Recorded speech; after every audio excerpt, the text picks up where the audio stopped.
اپنے پسندیدہ موضوع پر شوز دیکھنے کے لیے لائک اور سبسکرائب کرنا نہ بھولیے گا اور بیل بٹن پہ کلک کیجیے گا۔ بسم اللہ الرحمن الرحیم۔ ناظرین، کئی ہفتوں سے 28ویں ترمیم کا شور مچا ہوا ہے۔ ہر جگہ، ہر ریسٹورنٹ میں، ہر جو ذی شعور یا تھوڑی سی فہم رکھتا ہے اس فیملی میں یہ بات جاری ہے کہ 28ویں ترمیم آخر ہے کیا۔ ہم بھی نہیں جانتے، جو کچھ اخبارات میں پڑھا، جو کچھ ٹی وی نے بتایا یا سوشل میڈیا نے بتایا، اتنا تو پتہ ہے، لیکن ہم یہاں کچھ سجیشنز لے کے آ رہے ہیں کہ 28ویں ترمیم میں ہونا کیا چاہیے۔ اس میں ہم نے آج انوائٹ کیا ہے نور محمد قصوری صاحب کو، جو اب یہ کہہ لیں ان کا کم از کم 50 سال کی تاریخ ہے سیاست میں، تو اور اس وقت پاکستان انڈیا بزنس کونسل کے چیئرمین ہیں، مختلف سیاسی عہدوں پہ رہ چکے ہیں۔ ہم ان سے جاننا چاہیں گے کہ آپ کیا کہتے ہیں کہ 28ویں ترمیم میں کیا ہونا چاہیے۔ ایک تو جو میں ایک دو چیزیں سجیسٹ کر سکتا ہوں، اس وقت پورے ملک پہ یوں سمجھے قبضہ گروپ قابض ہے۔ کچھ چاچا، ماما، تایا، سسر، سالہ، سالی، بہنوئی، یہ سارے عہدوں پہ قابض ہیں۔ کیا 28ویں ترمیم میں اس کو بھی تبدیل کرنے کی ضرورت ہے؟ سر سب بات یہ ہے کہ جب 18ویں ترمیم منظور ہوئی تھی تو اس میں ایجوکیشن، ہیلتھ، ایگریکلچر، انڈسٹری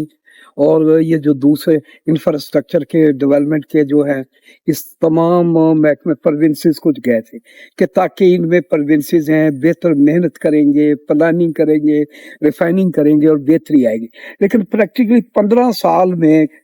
نہ تو ایجوکیشن میں، نہ ہیلتھ میں، نہ انجینئرنگ میں، نہ انڈسٹریل ڈیولپمنٹ میں کوئی بہتری نہیں آئی، بلکہ وقت سے وقت ہوا ہے،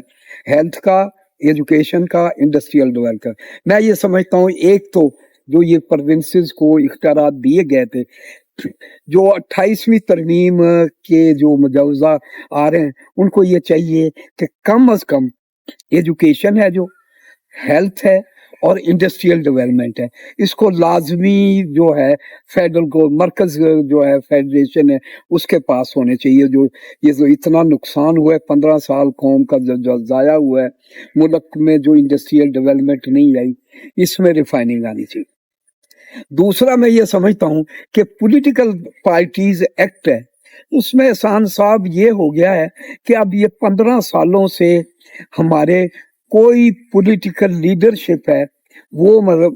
ہونا، حالانکہ یہ ہونا چاہیے تھا کہ بہتری آتی۔ قصوری صاحب، سالوں اور بہنوئیوں سے اور دامادوں سے فرصت ملے گی، اسی لیے میں یہ کہہ رہا ہوں نا کہ اس میں اب ترمیم یہ ہونے چاہیے کہ ایک فیملی یا ایک خاندان اگر وہ ایم این اے بن جاتا ہے یا وزیر بن جاتا ہے تو اس کو مزید عہدے نہیں دینے چاہیے اس میں۔ دوسرا یہ ہے کہ جو 8ویں یا 18ویں ترمیم میں تبدیلی کی تھی 2 مرتبہ کے بجائے چاہے 10 مرتبہ، وہ بھی وہ اس کے رزلٹ وہ نہیں نکلے جو نکلنے چاہیے، وہ بھی ترمیم ہونی چاہیے۔ تیسرا جو ہے نیشنل فائنانس کمیشن، بجائے اس کے کہ فیڈرل گورنمنٹ ہے، کمرشل جو ہے ہمارے لوکل بینکس ہیں ان سے یا پرائیویٹ سیکٹر سے کمرشل اور مختصر جو ٹائم کے لون لے، اس کے میں یہ سمجھتا ہوں کہ پروونسز کو جو فنڈ دیے گئے تھے، جو فارمولہ تھا وہ ناکام ہو گیا، اس کو میں فارمولے میں چینج آنی چاہیے۔ یہاں بھی سن لیں، 78 سالہ دور میں پورے پاکستان نے جو قرضے لیے تھے 78 سال میں، ان 4 سالوں میں اس حکومت نے اس سے دگنے قرضے لے چکی ہیں۔ اور آگے بھی سن لیں، ان قرضوں کا 61% صرف سود کی مد میں چلا گیا، اور 1800 ارب کیپیسٹی جو پیمنٹ ہے بجلی گھروں کی، جو پاکستانی قوم کی جیبوں پہ سب سے بڑا ڈاکہ ہے، 1800 ارب اس میں چلے گئے ہیں۔ آپ مجھے کس کو روئیں گے یہ بتا دیں مجھے۔ نہیں، میں کہہ رہا ہوں ایک تو جو آئی پی پیز ہیں ان کے مسئلے پہ بحث ہونی چاہیے، امپیکٹ اور ایفیکٹ کے۔ اور سب سے پہلی چیز میں سمجھتا ہوں، میں قانون داں نہیں ہوں، لیکن کوئی قانون جو ملک اور مفاد کے اگینسٹ ہو، کوئی ایگریمنٹ جو ملک اور قوم کے اگینسٹ کے مفاد کے ہو ہی نہیں سکتا، وہ